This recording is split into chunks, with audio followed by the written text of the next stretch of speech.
नमस्कार दोस्तों। आज बात करूंगा एक मुकदमेबाजी की। मतलब मुकदमेबाजी शुरू हो गई है, अभी उस पर बहस तो शुरू नहीं हुई है, पर आरोप लगने शुरू हो गए हैं।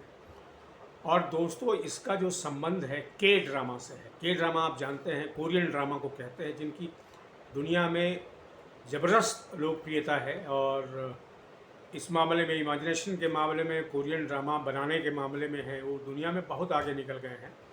हालांकि स्पेनिश भी बहुत अच्छे बनाते हैं, अमेरिकन भी बनाते हैं, पर कोरियन जो ड्रामा है उसका एक खास उसमें तरह का स्वाद होता है, और मैं भी बहुत देखता हूँ उसको। तो दोस्तों, ये एक 2021 में एक के ड्रामा यानी कोरियन वेब सीरीज आया था, स्क्विड गेम, SQIDGAME। वो बहुत लोकप्रिय हुआ था, और कहते हैं कि उसके दुनिया में 1 पॉइंट नहीं, 165 बिलियन उसके दर्शक बने। तो आप सोच रहे हैं कितने दर्शक बने। बहुत ज़बरदस्त कमाई करने वाली वेब सीरीज रही है नेटफ्लिक्स पर वो। और पर उसके बारे में भारत के एक निर्देशक हैं, सोहम शाह। जी हाँ, सोहम शाह ने नेटफ्लिक्स पर एक मुकदमा दायर किया है।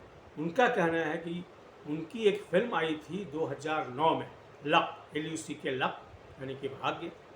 उसका जो मूल आइडिया है वो स्क्विड गेम ने मारा है या चुराया है, या कॉपीराइट उल्लंघन है, जो भी कह लीजिए। खबर बता रहा हूँ, अभी तो मैंने वो पेपर देखा नहीं है। तो उसका मूल मर्तबा यही है। और दोस्तों, मुझे लगता है कि थोड़ा सा कहीं सिमिलरिटी है। अब अदालत में कैसे तर्क होते हैं, वकील लोग क्या बहस करते हैं, कैसे अपनी बात रखते हैं, उसके बारे में नहीं जानता। लेकिन मूल आइडिया जो लक में था, फिल्म मेरी देखी हुई है, जिसमें संजय दत्त थे, इमरान खान थे, उसमें जो है सो श्रुति हसन थी। और दोस्तों, वो फिल्म जो थी दोस्तों, वो भी आइडिया यही है कि एक रियलिटी गेम है, और रियलिटी गेम के खेलने वालों को पैसा मिलता है, लेकिन जब वो मरते जाते हैं, ख़तरनाक रियलिटी गेम है, तो जो पैसा बचा हुआ है बाकी के डिविडेंड में, मतलब जो और प्रतिभागी हैं उनमें बटेगा। तो ऐसे लेकर के लोग मरते जाते हैं। उसमें यही स्क्विड गेम में भी होता है मूल रूप से। हालांकि स्क्विड गेम में जो विस्तार से होता है, 2 घंटे की फिल्म थी लगभग, और ये स्क्विड गेम कई एपिसोड्स में बटा हुआ है। तो निश्चित रूप से मेकिंग में कई तरह के विस्तार है, पर आइडिया के लेवल पर मैं थोड़ी सिमिलरिटी तो ज़रूर देखता हूँ। इसलिए अब क्या होता है अदालत में मैं नहीं जानता, लेकिन ये है कि नेटफ्लिक्स ने इस पर जो बयान दिया है, उनका जो कहना है, उनका तर्क है कि नहीं, ऐसा नहीं है। ये जो स्क्विड गेम है वो कोरियन जो वीडियो गेम बच्चों का है, उसके आधार पर डेवलप किया गया है। इसका लक फिल्म से कोई लेना देना नहीं है, ये उनका कहना है। अब देखिए अदालत में क्या होता है। और जो सोहम शाह हैं, उनकी तरफ से मुकदमे में ये भी बात कही गई है कि इसके जो लेखक हैं वांग डोंग, SWNGDONG, उन पर भी किया है कि आपने इसको, मेरे आइडिया को कैसे आपने उसको अपने तरीके से पेश किया, अपने तरीके से बनाया है। तो देखिए अब क्या होता है। बहस तो लंबी है, अदालत में चलेगी।